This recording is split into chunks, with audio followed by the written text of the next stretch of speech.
Mickey over here at Johnson RV in Sandy, Oregon.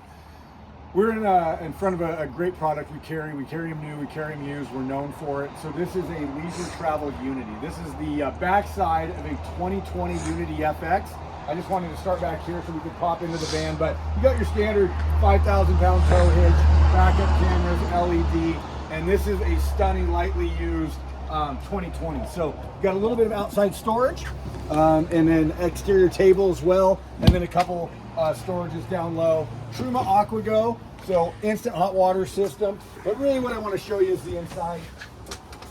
This again is on that the newer 19 chassis, so you've got the larger touchscreen, all the safety features that you're used to. Nice overhead compartment up top for some storage.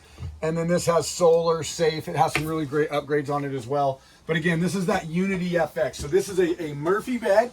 We've got a nice lounge, turns into a forward-facing dinette, and then a Murphy bed come over the top. It's a little bit wider than a queen. People love it. It's a great setup. You've got all kinds of storage in the kitchen.